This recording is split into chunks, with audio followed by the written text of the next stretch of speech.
Okay, it's great to see so many people here, almost a full room. Excellent. I'm honored to be asked to give the keynote this year, and it's a Python conference, right? It might surprise you that I'm not going to talk very much about Python. Why is that? Well, partly because the modal number of conferences that people go to every year is 0. Right? Most of the people in our industry are not in this room, or they're not in rooms like it, or won't go to a room like this year. They will just not go to a conference. Okay? The next most frequent number of conferences that people go to is 1. Right? So all of you have chosen to go to a Python conference. That's wonderful. I love Python as much as I hope the people in this room do. However, the success and failure of Python projects is not always driven by Python-specific factors. Many of the factors that cause projects to succeed, hopefully, or fail, hopefully not, are cross-cutting. They apply to software projects almost irrespective of language. Of course, there are particular characteristics of Python, which I will talk about, which affect the way Python projects turn out. But I think it's important that at language-specific conferences like this, there is an opportunity to hear about these broader topics, which actually are some of the main controls on what causes projects to succeed or fail. Secondly, this is a keynote. That's a musical term, isn't it? What is a keynote, right? Sets the key for the day, right? Sets the key for the day.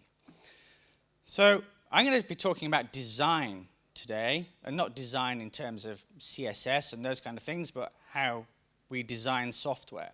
And so as you go through the rest of the day, I'd like you to think about how some of the topics I will talk about today affect the evaluation of doubtless the tens of technologies or techniques that you're going to hear about as we go on.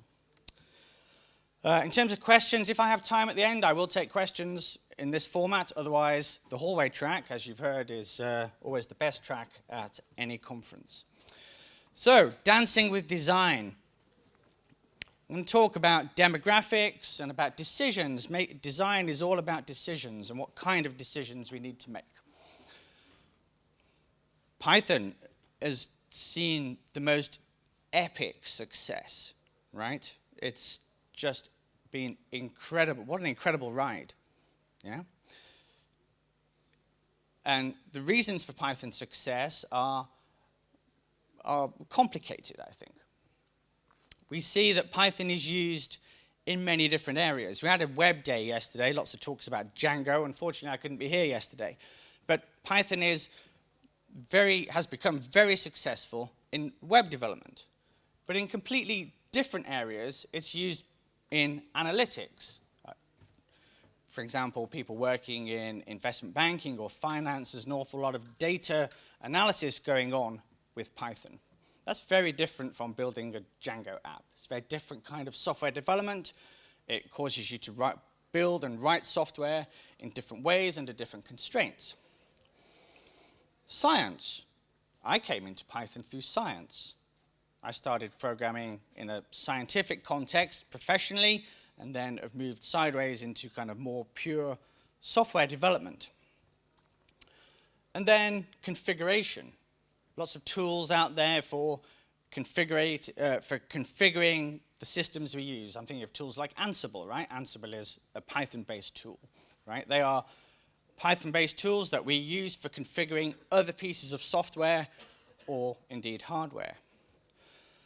And of course, the most significant success of this decade, possibly even the most significant success of this century, time will tell, is how Python has become important as, if not a language for running deep learning models and producing AI, but certainly for configuring those models in terms of how configuration of those models happens and how training of those models happens. So Python's remarkable as a language, and it has this enormously broad footprint of areas to which it is applied. And that means that people are coming into Python from very different backgrounds, quite mathematical backgrounds, quite scientific backgrounds, people with web development backgrounds, and a lot of those people don't have much in the way of training or experience in what you might call software engineering. And once upon a time, I was one of those people. So we're riding this incredible wave. I was looking at some numbers of how many Python developers there are in the world. Well, back in 1990, there were 10 to the 0 Python developers. We know his name, Guido. So Python is getting on a bit now. It's quite a mature technology, even though most people here have maybe not been using Python for very long. I came into Python in the kind of 10 to the 5 realm. There were maybe 100,000 Python developers in the world. I first used Python on a Silicon Graphics workstation. I had to fetch it over FTP. I had to build it and compile it and install it on the computer I worked with. If you're not sure what a Silicon Graphics workstation is, you can watch Jurassic Park.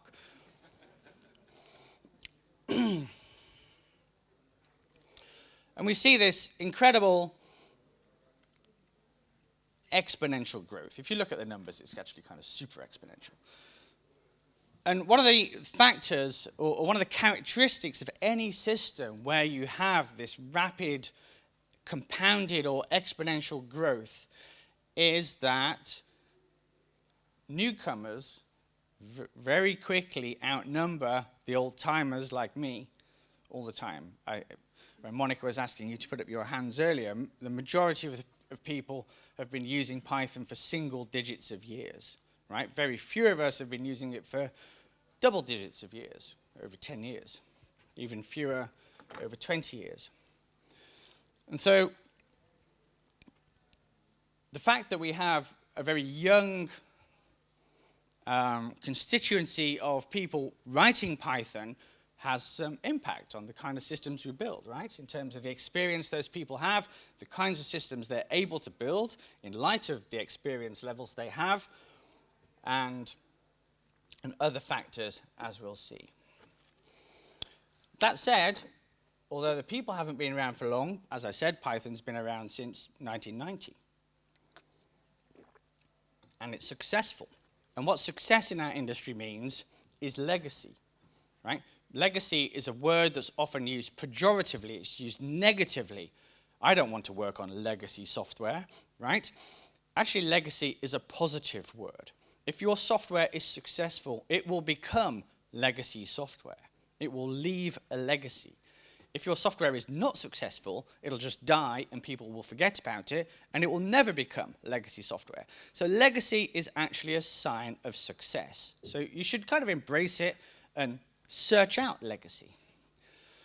So with success comes legacy, and over time, what this means is we're beginning to see projects which haven't just existed for 2 or 3 years, they've existed for 10 years or 15 years or 20 years. These really long, much longer time horizons of software in Python, and we will continue to see that. We have now written so much Python, this language is never going to go away.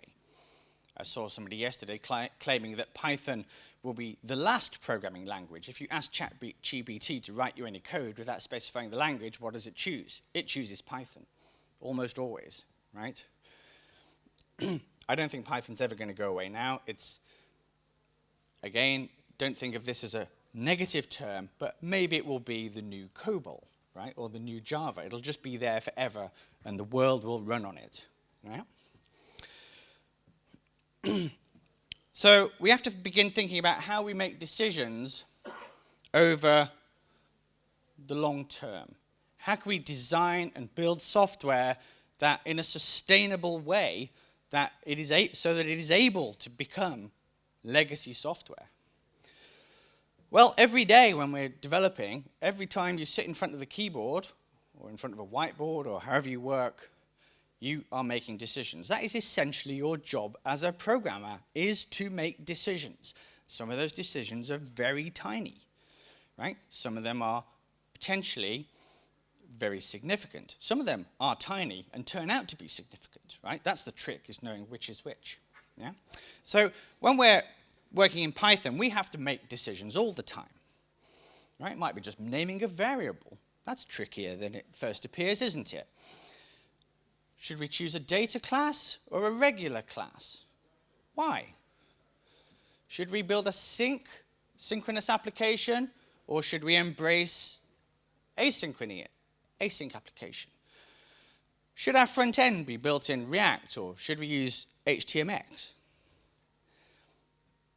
What about the larger architecture? Should we have a monolithic architecture, single process essentially, or many services with separate databases? Should you have used an if-else construct here, or a match statement?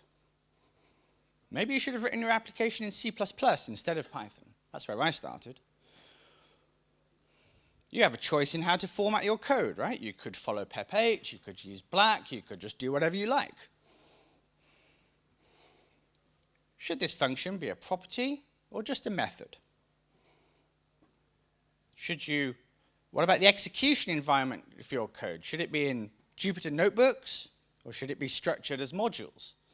Should that static method be a free function? There's a refactoring option in my IDE. I can convert static methods into free functions. Should I click it? How do I know? Well, it turns out that many of these decisions are small and not very impactful, and some of them are large and seriously impactful. Yeah? They also can be characterized in different ways. Some of these decisions are very easy to change your mind about if you get it wrong. Some of them are very costly to change your mind about. Now, we can organize these about, in my estimation, how difficult is it to change your mind. And I've committed a sin here, and the sin I have committed is that I have discretized a continuum, right? This is a very human thing to do, is discretizing continuums, particularly among computer people, right? But that just means I'm just sorting these into two buckets. Obviously, we could do a more refined sorting here. But some of these things are really cheap to change. I could write a data class in 3 minutes. Or I could write a regular class, and I have to write my dunder repr and a few other methods in, 5 minutes, right? It's not a big difference, is it? Okay? Static method versus free function, that's a 15-second refactoring in my IDE. Property or method, similarly, really quick. If else or match, well, the choice between those things is very, very cheap. These, though, look at these on this side. Changing your mind about these becomes really pricey, really expensive. So expensive that you're probably never going to change your mind, right? Once you've committed to going down that path, once you've built your app in React, you're probably not going to rewrite it in HTMX. If you write it in HTMX, you're not going to rewrite it in React. If you build a monolith, refactoring it into microservices is famously time-consuming and difficult and requires a lot of skill, right? If you wrote it in Python, of course you wrote it in Python. You love Python. It's a wonderful tool. As I've shown, it's widely applicable. But if your program is just not fast enough, what are you going to do? Python is a slow language.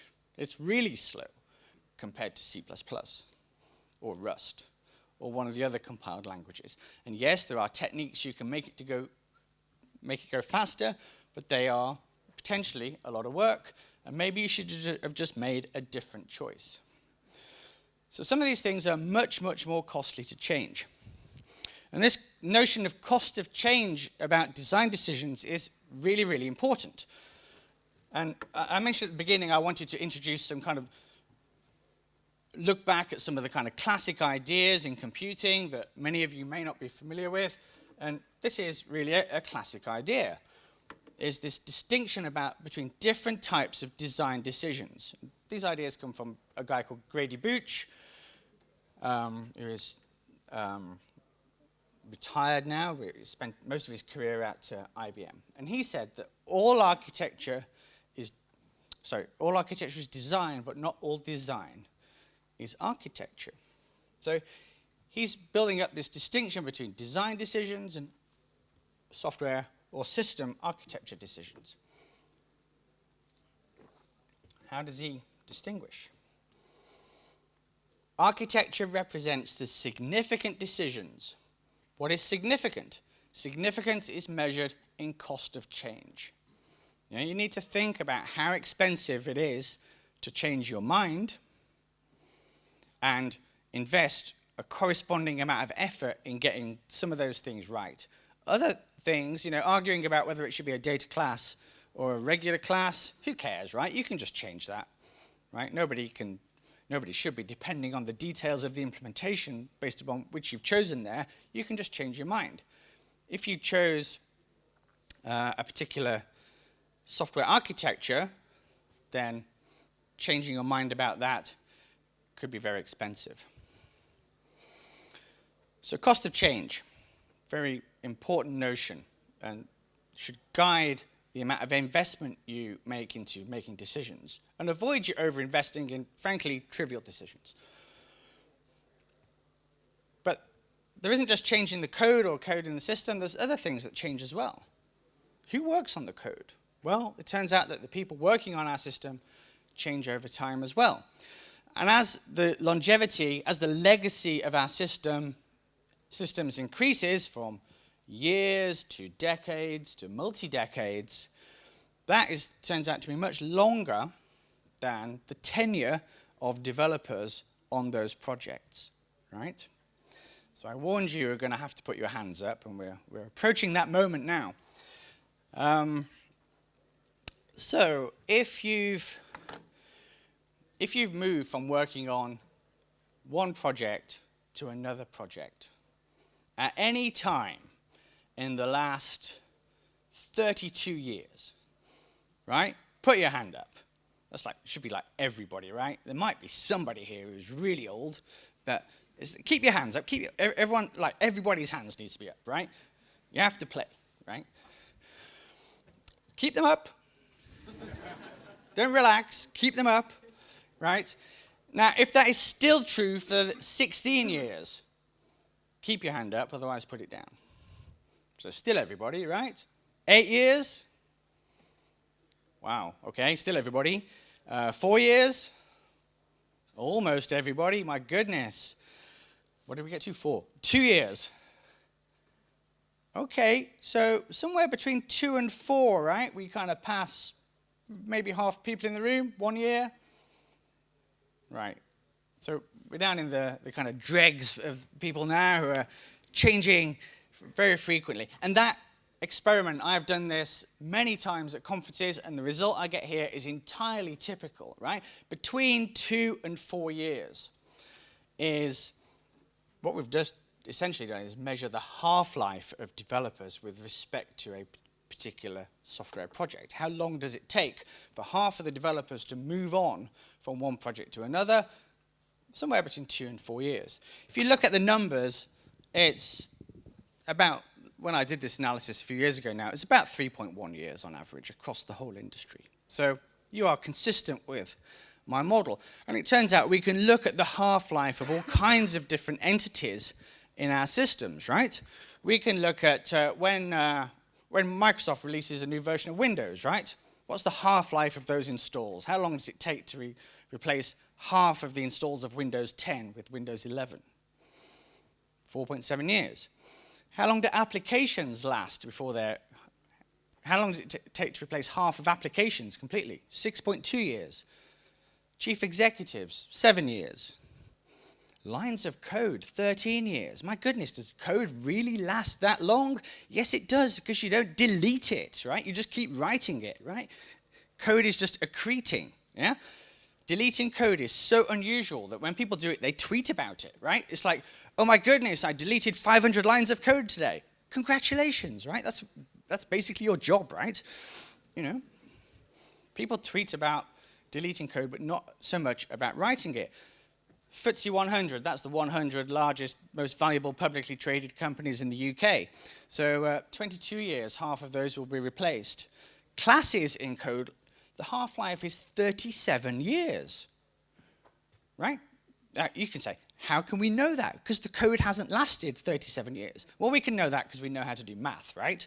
So, we know the half-life of plutonium without waiting 100,000 years, right? We can do the same thing with code. And modules, essentially the larger the entity in software, in code, the longer it lasts. So things last a very long time. Now, we can use these numbers and these ideas to explore the way software systems evolve. And a typical software team looks something like this. And you're going to hate this, right? But it's true. It's got like 7 or 8 people in it, and 2 of the people do most of the coding.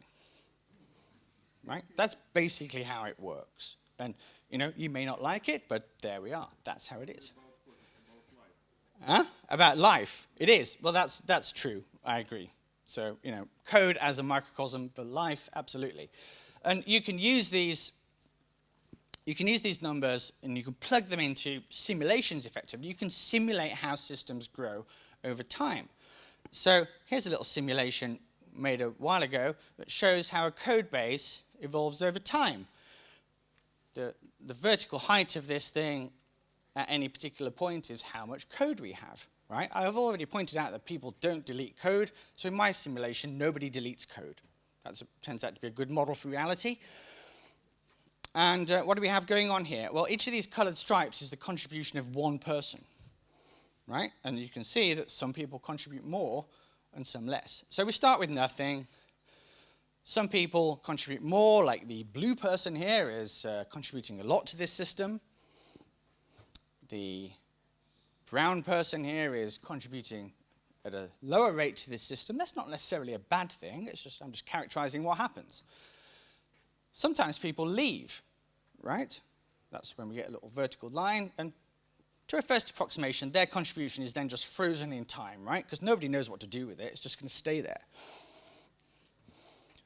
When they leave, in my model, they're replaced. We hire somebody else, so the team stays constant. And that person, because of regression to the mean, more productive people will tend to be replaced by less productive people, and less productive people will tend to be replaced by more productive people. That's just the way the universe works. And so you can think about how much code people produce over time. And you can ask questions with models like this, like, okay, when we get to the end of 5 years, how much of the code we have now is written by people who are still here, right?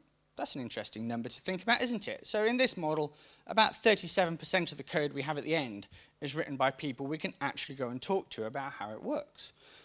So you can run these kind of models stochastically, do a Monte Carlo simulation. You can simulate 1 million software development projects if you like.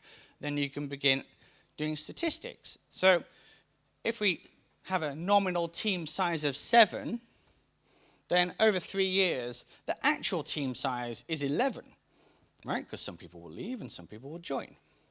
So you never have a team size of 7, you have a team of 11. And we can think about how much code they might produce. This is a model of a system I worked on for almost a decade. Team of about 20 people over 20 years. I was there for 6 or 7 of those years. We had 1.8 million lines of beautiful code.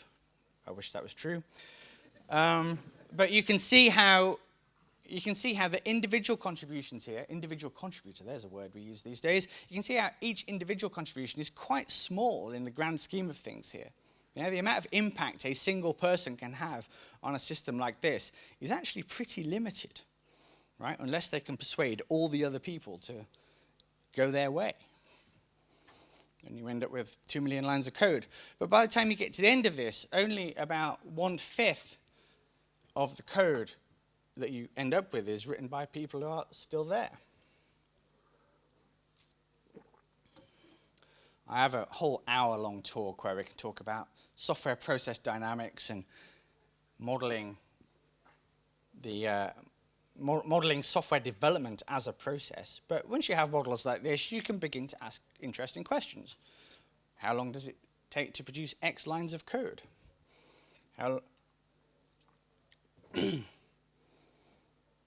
So here we're saying that there's an 80% chance that we could write this code in 470 days. Something like this. But the key point is that I think a good number to remember is that after 20 years, only 20% of the code you have will be written by people you currently work with. Yeah? And we're well into heading towards 20-year Python code bases. We will get there. And so you may have heard of Conway's law. Melvin Conway, who looks a bit older than this now. He said that any organization that designs a system will produce a design whose structure is a copy of the organization's structure itself. Eric Raymond said if you have 3 teams, they will make a 3-phase compiler. There's something very true about that. But I think we have to think about what happens over time. What Melvin Conway missed is that organizations change over time. Who's ever been through a reorganization at work, right? Everybody. How often? Every 6 months, right? I mean, think about what that does to your software. Yeah? So we have this situation where we have a lot of turnover in the people building the software. We have software systems which only ever get bigger. We have a relative people have less than 5 years experience. And what happens is we end up in a situation where the dominant driving factor on how we choose technologies or designs is what? It's fashion, right? It's almost entirely fashion-driven, okay? And that's a lot of fun, isn't it? Fast fashion. It's fun. I love it. Look at me, right? But this is just a terrible way to make decisions about how to build systems. But it's also extremely hard, because it's a very emotional thing, it's extremely hard to get away from it. So, fashion-driven, if I'm going to give you one piece of advice from this talk that you need to remember in about 6 months from now, in the autumn, is that layered architectures are going to be in this coming fall. And so this fashion-driven approach leads us to some really bizarre behaviors, actually, in how we talk about software. Look at how we present different software architectures. We talk about or characteristics of software. You will have heard of spaghetti code, right? That sounds worse than ravioli code, doesn't it? But also we have pies and tarts and machines and these things over here. I don't even know what they are. Cells? Nano machines? I don't know. But I didn't draw these. All of these are taken from industry reports, right? Or official guidance on how to build your system. And it's a very emotional thing, isn't it? It's like, you know, avoid spaghetti, embrace ravioli. Everybody likes a good tart or a pie or a cake. Microservices, obviously, are cupcakes, right? And this is really an absurd way of talking about what we do. If you go, you know, I came here on an aeroplane, right? I came here on 2 aeroplanes. They didn't crash, right? Maybe they didn't crash, because if you went to an aerospace engineers conference, they're not showing PowerPoint slides of cupcakes to each other, right? I'm not an aerospace engineer. Maybe they are. But having worked in other domains, right, generally speaking, the level of kind of seriousness is a bit higher. There's a bit less kind of triviality about it. I don't even like cupcakes now. I'm trying to lose weight, someone of my age, but there's no escape because it's donuts now. Glazed donuts. Now, I mentioned that these reports came from large industry consultancies, one of which you might have heard of is Gartner. And you've probably heard of this thing, the Gartner hype cycle, right? What can we say about the Gartner hype cycle? Well, the first thing we can say is that it's not a cycle. So it's a wave, right? So it's badly named from the outset. But the hype cycle explains essentially technology adoption and the forces some important forces that drive it. So some technology is invented, and then very quickly that leads to this wave of hype where people are excited to embrace it because it's new. And everybody's embracing it, whether or not it's a good idea for their context. And we end up with this peak of inflated expectations, right? Everybody thinks the next thing is going to solve their problem, right? I'm subject to this as well, you know. I'm advocating writing a web app using HTMX at the moment because it's new and cool, right? I like it. I want to use it.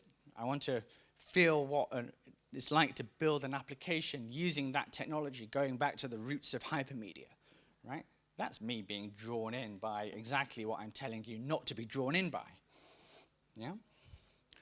But over time, we get experience with the technology, and inevitably, almost inevitably, I think, we end up in the trough of disillusionment, right? And this is where we find out that the silver bullet, the golden key, does not actually unlock the success we're looking for. And actually, maybe it causes more problems than it set out to solve.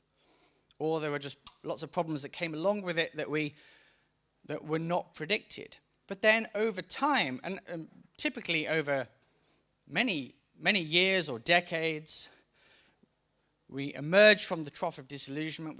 We begin to understand the contexts in which a technology is appropriate and which it works. And crucially, we begin to understand the context in which it is inappropriate and does not work, and which we should not use it. Yeah? And then eventually, it enters the realm of the plateau of productivity, where we actually can successfully use these things to deliver value to people. So, thinking again about software architecture, it's kind of fun to think about some really old architectures like pipes and filters. There's a really old one, or layered architectures, or plug-in architectures. I had a good conversation about plugins last night, much underused. Model view controller, right? All of these things have gone through the cycle. They've had their hype wave. I mean, MVCs back in the Smalltalk days, decades ago, right? Big thing. At the time, they've had their time in the sun. They've gone through the trough of disillusionment, but they've over time emerged, and now we know where and how to apply those things. We've built some industry expertise around them, and that does take time. Other things, service-oriented architectures, I think they're in a bit of a dip. Microservices, well past the peak now, right? When was peak microservice? 5 years ago? Peak COVID? I don't know. I think maybe COVID corrected some of the microservice dysfunction in us. Event sourcing, again, wonderful architecture, CQRS, all those things around event sourcing, hugely overused, adds a lot of complexity where it may not be deserved. So I think we're over the hill on event sourcing. Serverless, I kind of gauge we've just gone over the peak on that, mostly because people are realizing that it's not as cheap as promised, right? And you know, the people writing the serverless functions are not necessarily the people paying for running those functions. And there's some emergent behavior there. Oh my goodness, how high is this one going to go? I don't know. Really high. Higher than anything we've seen before. But guess what? The trough is coming. It will come, right? There's no escape. It will happen. The only question is when it happens and what impact it has.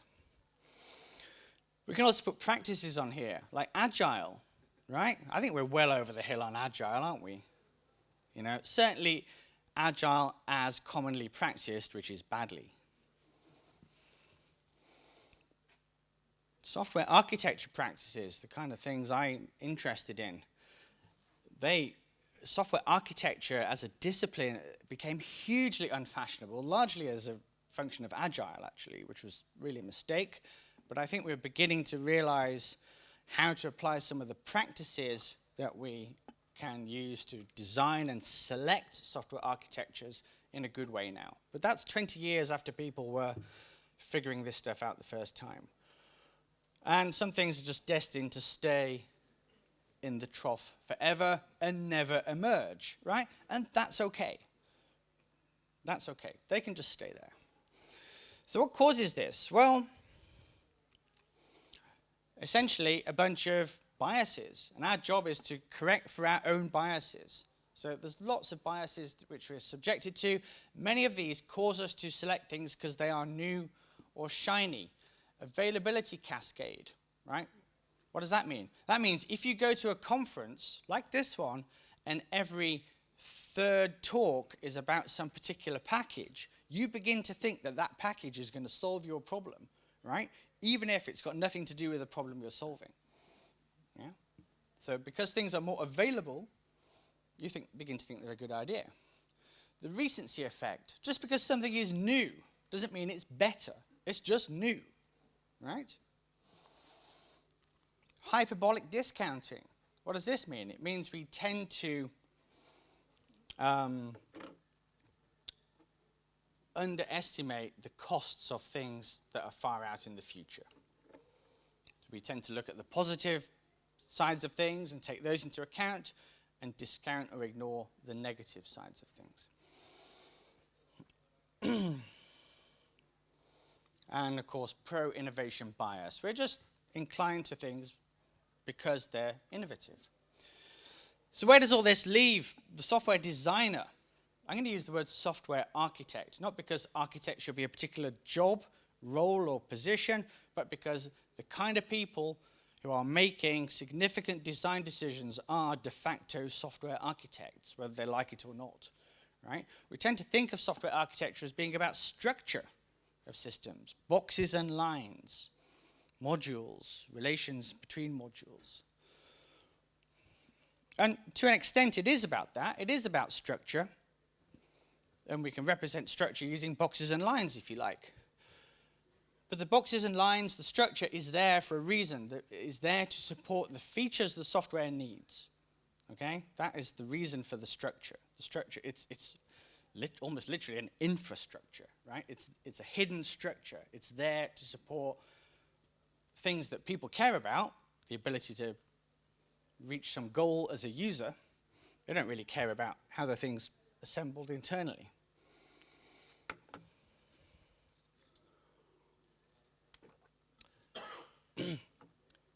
But I think the boxes and lines is a bit of a distraction.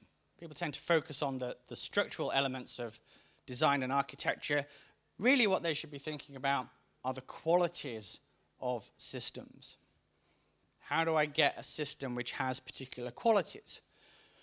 So these are qualities, and we often call these the ilities, because many of the words in English end with this ility suffix. Scalability, reliability, performance, cost, deployability, robustness, availability. All of these things are extremely important qualities of systems. And the challenge is, as a software designer, is that there are some really horrible trade-offs here between these things. You can't have it all. You have to make trade-offs. You can have very high reliability at very high cost, right? You can have very high availability at very high cost. If you're doing performance work on software, you can make it go faster by optimizing the code. Usually, that makes it less maintainable in my experience. You know, I can write my function in C++. It's less maintainable than it was in Python. I can write it in assembly. It's less maintainable than it was in C++. Yeah, but it will be faster. Some nice work recently by the people who do FFmpeg, the video encoder, on writing functions in assembly because they're 3 times faster than in C++. That code will be a lot less maintainable than what they started with. But you need the performance sometimes. All of these things trade off in difficult ways. Usability versus security. All those login pages. Goodness, how many times do you log in each day? Right? They just get in the way of you using the system. Yeah? So security and usability trade off against each other in unfortunate but necessary ways. So we have choices to make as designers. You know, we can jump for the really attractive, tasty thing, or we can choose the thing that is going to be much better for us in the long term. So what I'd like to advocate for is what you might think of as deliberate software design for software qualities. Okay? Now, there's not much new in this talk, right? You could have gone to a talk about software architecture 20 years ago when people were figuring this stuff out, and they would have said deliberate design for software qualities. Okay, so why are we ignoring that? Right? It works. So, deliberate design, how can we approach this? Well, we have to think about software systems as a structure. A software system is an engineered structure. It has incident forces upon it, right? We have to be careful with software metaphors. I do like the incident forces metaphor, though. We had an interesting structural failure last week in America caused by an incident force from a ship on a bridge, right? Incident forces are important. Where do the incident forces come from in our world? Well, mostly they come from people, right? They come from us, the developers. We are a force on the system. They come from management, the people telling us what to do, the people who own our businesses. They come from the shareholders of those businesses who are telling those managers what to do, the business owners. They come from customers. They come from users. They are often different people. If you need a definition of enterprise software, it's where those are different, distinct people, right? Consumer software, customer and user is the same. Enterprise, customer and user are often different. So all these forces acting upon our system, including other systems. Usually, most systems don't live in isolation. They need to relate to other systems around them, to be integrated with them or interop with them. And those other systems impose a force on our system as well. So we can think about these different forces acting on the system. And one of the things Grady Booch said, to go back to him, is he said that all the forces have to resolve to zero, because otherwise the system will just buckle and collapse in on itself or accelerate to infinity. So all the forces have to balance. It's important that we find this balance. So we can factor these forces, and a really useful way of factoring these forces is into functionality, qualities, constraints, and principles. So what do these words mean? Well, functions. What is it for? What use cases does the software support? What does it allow people to do that they couldn't do before they had the software? Right? They are the functions. Qualities. How well does it do those things? How well does it work? In the past, these have been called non-functional requirements. I really dislike that term. I think it's much better to talk about qualities of software. So scalability, security, maintainability, those things I just talked about. Constraints, these are things that limit how we do things. And a constraint is something that's largely beyond our control. Cost. We might be given a budget. Build this thing for $1 million. Right? Build it for $10 million. Build it for $50. Legal and compliance. You shouldn't break the law, for example. Or there might be regulations in your industry that control how you do things. Time. How much time do you have? Deadlines are a thing, right? Except most deadlines are what I've heard called sad lines, right? Nothing really happens if you miss the deadline. Someone's just a bit sad about it, right? But at the same time, there are real deadlines. I had a friend who built software for the London Olympics, right? If you're late for the London Olympics, they're not going to delay the Olympics so you can ship your software, right? It has to be done. There are real deadlines. Staff capacity. How many people do you have? Staff experience. What do they know? What are they capable of? These are things that limit our approach. And then principles. These are things that we choose to do to guide the building of the software. Choosing of an architectural style. Making a technology choice. Adopting a standard. How would we like to build it given the freedom to do so? So essentially all the forces, we can factor them into these 4 groups. I think this is a really useful way of thinking about what is going to affect your software design. For my money, as a designer, the constraints and the qualities are the really key thing that drive the design. As long as the design is able to support the features, fine. But you should really need to focus on the constraints and the qualities. So let's just think about how software building works at a very abstract level. We have requirements coming in, things that somebody thinks it should do, functional requirements, use cases it should support, and non-functional requirements, that term I dislike, which is how well it should do those things. I'd like to distinguish the functional and non-functional requirements from the outputs from this process, which are the features that we build and the qualities that those features have. Now, in the past, people have claimed that features and qualities are orthogonal, right? You can deliver a particular feature at different quality levels. And I think there's a lot of truth in that. You can imagine a system which supports a goal badly, or another system which supports the same goal very well, right? We can vary the qualities independently of what features we have. But we treat these things very differently in how we build our software. Features are explicitly captured, right? There's a ticket for a feature, isn't there, in your tracking system. There's a post-it note on the board. They're intentional. We tend not to accidentally implement features. They're tracked. They're designed and implemented. They're tested and verified. We know there's a new feature. We know it needs testing. They're documented. And essentially, they're digital. I mean, either the feature's there or it isn't. Right? Half a feature isn't really much of a thing. Think about the qualities, though. They're informally captured, if they're captured at all. Crucially, they're emergent.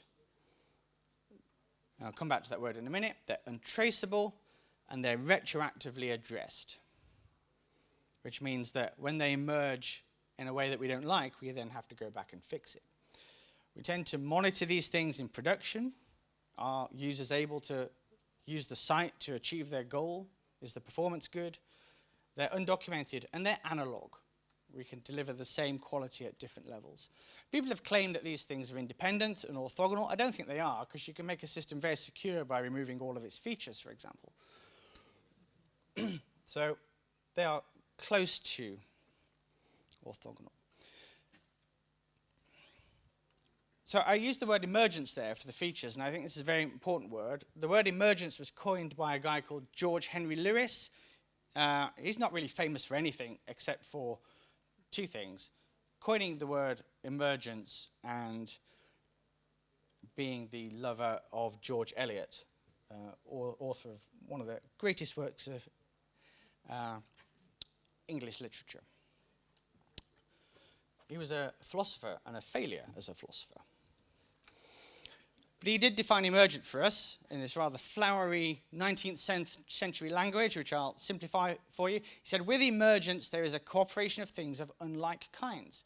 The emergent is unlike its components insofar as it cannot be reduced to their sum or their difference. Cannot be reduced to sums or differences? This is a nonlinear system. What do we know about nonlinear systems? Well, we know that they're really hard to model. They're especially hard to predict the future of. And they're really hard to control. If you're trying to do control in a nonlinear system, it's really tricky. And so when you go to a conference, you'll often, like this one, somebody will say, oh, emergent design, emergent architecture, right? What they really mean is their architecture is hard to model, hard to predict, and hard to control. And essentially accidental. So whenever somebody says, oh, emergent design, you just need to mentally substitute accidental design. That's what they mean. So let's think about the software process again. We have an agile process. It's delivering features, right? You're going your sprint. You've even seen these little diagrams of how Scrum's supposed to work. It's like a little thing that goes round, right? Once every sprint. There's another little cycle every day. It actually looks like a diagram of a pump, right? It is a pump. It's a feature pump. It's just pump, pump, pump. It's just pumping features into the system. The system's inflating. It's just getting bigger and bigger, right? It's a pump. And it's a pump that runs on minutes and hours and days. Over time, though, emergent qualities come. Your system will have these qualities. You don't get to choose whether your system has a usability. You don't get to choose whether it has a maintainability. You don't get to choose whether it has an availability. It will have those things. They will emerge, right? The trick is to get them to emerge at the right level. The problem is they don't emerge overnight. They emerge over months and years. Calendar time. And what happens is people notice these qualities at whatever level you've happened to deliver them, and there's some delta between what they wanted and what you've delivered. This kind of delta in wellness, if you like. And that gets fed back into your development process as a bunch of defect reports. Oh, it's slow, right? Or it's not secure. And the problem is this is a really brutal low-pass filter, right? You're making changes on a daily basis, but the thing you're trying to your control mechanism is working on a signal that is emerging over weeks and months and years. Very, very challenging to control. So what we can do as architects or designers is come in and put some rules in place, some structures in place which give predictable qualities. Okay, so choose an architecture which has predictable qualities from the outset, and as long as that architecture supports the kind of features people need to make on top of that system, then you have a much better chance of these qualities emerging in a good way. So software architecture needs to facilitate how features are built with deliberate decisions about constraints and qualities. As Churchill said, however beautiful the strategy, you should occasionally look at the results. And all of this is what makes software design so difficult, is because we have this like 96-dimensional space of qualities, right? Availability, usability, security, with all these difficult trade-offs. And our job is to navigate in this space. This is why it's so hard to design software. So I think a bit of thinking up front about the significant design decisions, the ones that are difficult to change, can be a really useful counterbalance to what I call agile featureism, which is a very feature-focused way of building software, which leads to unpredictable qualities. So just to show you in the last 5 minutes or so that functionality is independent of structure, you know, there are different ways of building the same thing, right? Of meeting the same use case. Some social media app here. This is like an old version of Twitter or something, back when Twitter was Twitter, right? So we could build a web application, which people are going to visit in their browser, and we know that that has certain combinations of usability, performance, maintainability, deployability. It's got great deployability, right? You can just change it and people can get it almost immediately. The next time they visit the site, they can get the latest code. Wonderful deployability. You can make a functionally identical application in, I don't know, Swift. Run it on your iPhone, right? And that has different characteristics, right? Maybe it will have much higher performance, native code, but much lower deployability. Now people maybe have to go to the App Store and fetch an update. You can't make them do that. They can opt out of that. Apple are going to take 30% of your money when they do that. You know, there are different qualities, even though the functionality of these systems is essentially identical. Another important quality that makes them different is one of them is portable, right? Well, software architecture styles, as we call them, also have predictable, known qualities. There are catalogs of software architectures where people have said, well, this kind of architecture tends to have this particular balance of qualities. So we can build a microservices architecture, maybe have lower performance because we have all these network boundaries all over the place and systems talking to each other. It probably has much higher scalability because we can just fire up new instances of particular services to meet demand. Much lower maintainability. I can't refactor across service boundaries in my IDE, right? It's much harder work to do that. In a monolith, oddly, much higher maintainability in some regards, because I can now just move code around. The ability to move code around can be a good thing and a bad thing. You need to decide what's best for you. So you can read about different software architecture styles. These are called architectural styles, and there are hundreds of them, and choose one which has the kind of qualities that you're looking for. So, just so we meet the time constraint here.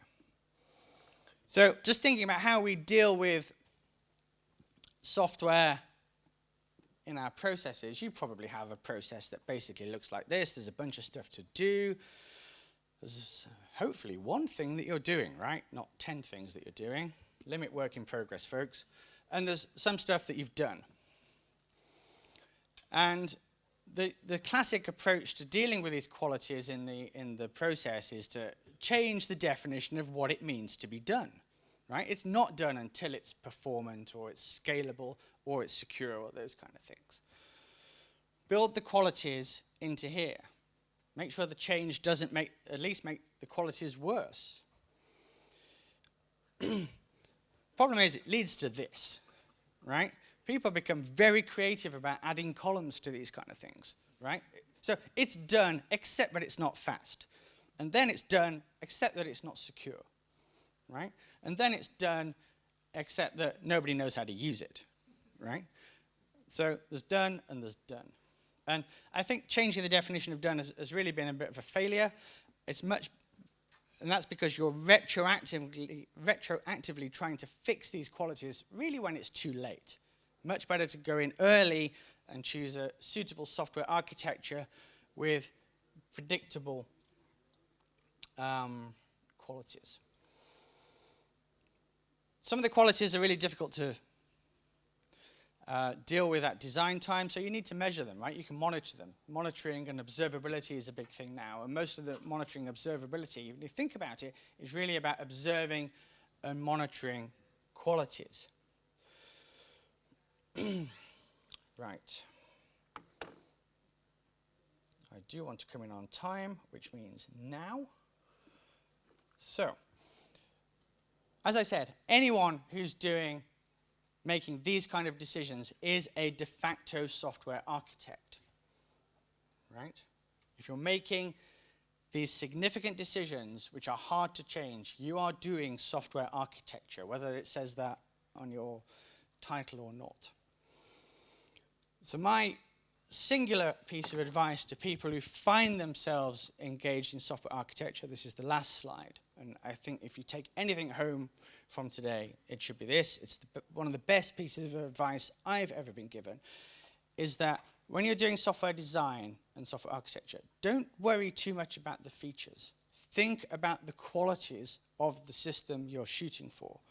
Think about what balance of qualities you need for that system to be successful, to become legacy software. That's the goal, right? Why? Because the features will look after themselves. What do I mean by that? What I mean is that nobody is going to forget to implement the features, right? Everybody else in your organization is thinking about features, right? Developers are thinking about features. Project managers are tracking features.